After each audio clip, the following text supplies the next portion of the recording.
à tous les Parisiens et les Parisiennes. Aujourd'hui on se retrouve pour un nouvel épisode de Mercredi Actu. Donc déjà on va parler de la victoire de Paris face à Marseille. Donc voilà, comme l'équipe l'avait dit lundi matin, quel fessé vraiment. Vraiment un très bon match, un vrai bon match de toute la part de l'équipe, 5 buts, 5 joueurs différents. Franchement il n'y avait rien à dire, tout le monde a vraiment fait une très belle prestation. Les Marseillais qui parlaient de match truqué face au Barça, donc là on en remet 5, au moins ils comprennent que rien n'est truqué. Mais Marseille n'avait pas son mot à dire. Evra et Payet qui étaient là pour, à ce qui paraît, révolutionner le Project Champion des Marseillais. Donc voilà, ils n'ont rien réussi à faire et puis on a fait un très bon match. Donc voilà, suite à cette victoire, encore un but de Cavani. C'est vraiment une très bonne année pour lui, 26 buts en Liga et 35 buts, toutes compétitions confondues. C'est vraiment une très bonne chose, il lui reste encore plein de journées. J'ai vu sur les stats qu'il était à égalité avec Zlatan l'année dernière. Donc voilà, cette année, il n'y a quasiment que lui qui marque les buts, mais au moins il est là. Il y a le match retour en Ligue des Champions qui nous attend dans quelques jours et il faudra encore qu'il soit là, présent, pour mettre des buts et pour nous qualifier en quart de finale de Ligue des Champions. Ensuite, on passe à Iniesta qui pense que le PSG peut se faire rattraper par le FC Barcelone. Donc voilà, ils espèrent mettre 5 buts au Camp Nou, voire 6 si on en met un. Mais donc voilà, je pense que c'est très difficile à faire. Ok, nous, on a mis 4 buts, personne ne pensait ça. Mais je ne vois vraiment pas prendre 5 buts au Camp Nou. Et je pense qu'Emery mettra la tactique qu'il faudra en place et on va se qualifier tranquillement en quart de finale. On passe au sujet Mercato. Marquinhos ne voudrait pas prolonger avec le PSG tant que son salaire ne serait pas monté. Alors pour l'instant, il est à 400 000 par an et il voudrait bien évidemment monter, sachant qu'il est encore très jeune et qu'il a beaucoup de clubs sur lui. Je pense que c'est normal qu'il demande plus, mais après le PSG ne veut pas faire un trop grand pas et lui donner trop d'argent directement, sachant qu'on a déjà plein de joueurs qu'on paye vraiment cher. Donc voilà, je pense que le PSG maintenant fait très attention à qui il augmente, mais je pense que Marquinhos, en tous les cas, on peut lui faire confiance et ça serait bien de renouveler son contrat, sachant qu'il est avec le PSG jusqu'en 2019. On passe à une petite image avec un ancien du PSG, Lavezzi, est le deuxième joueur le mieux payé de la planète. Donc voilà, il est derrière Carlos Tevez, qui sont tous les deux en Chine. Même Oscar, il est en Chine, il est payé 25 millions par an. Alors voilà, c'est vraiment des chiffres astronomiques. On n'a jamais vu ça, il n'y a vraiment que la Chine qui peut proposer des salaires aussi gros. Donc voilà, Lavezzi 26 millions alors qu'il a marqué 0 but en 1 an.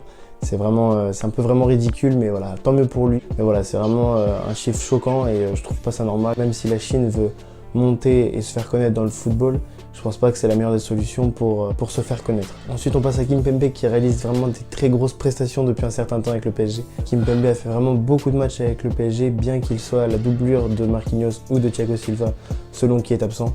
Donc voilà, c'est vraiment une bonne chose. Et Didier Deschamps l'a remarqué, regardez ce qu'il a dit, il espère vraiment que ça va continuer et pourquoi pas peut-être l'appeler en équipe de France comme ça avait été le cas l'année dernière.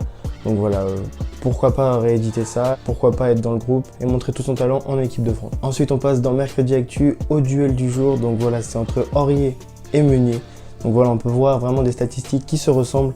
Mais on voit qu'avec Aurier, le PSG a fait 4 défaites cette année contre 0 face avec Meunier. Donc voilà, on peut voir le nombre de ballons récupérés qui est de 106 pour Meunier, qui est quasiment le double avec 64. Vraiment des différences énormes en 1200 minutes jouées.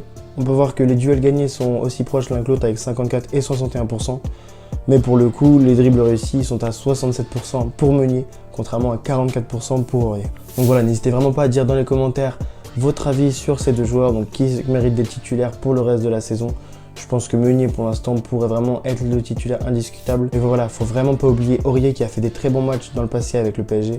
Et je pense qu'il peut rééditer ça avec un peu plus de confiance, un peu plus de technique, un peu plus de rigueur. Je pense vraiment qu'il peut revenir au niveau, il faut vraiment pas l'oublier. Et Aurier, c'est toujours été un guerrier avec le PSG et qui aime le club.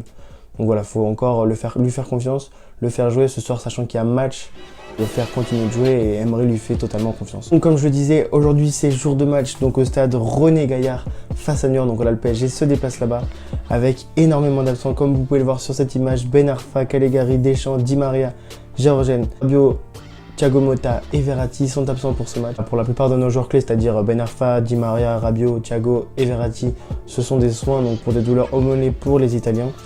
Après pour Hatem Ben Arfa, je n'ai pas plus d'infos, en tous les cas ça n'a pas l'air très grave, juste un peu plus de repos après la victoire face à l'OM.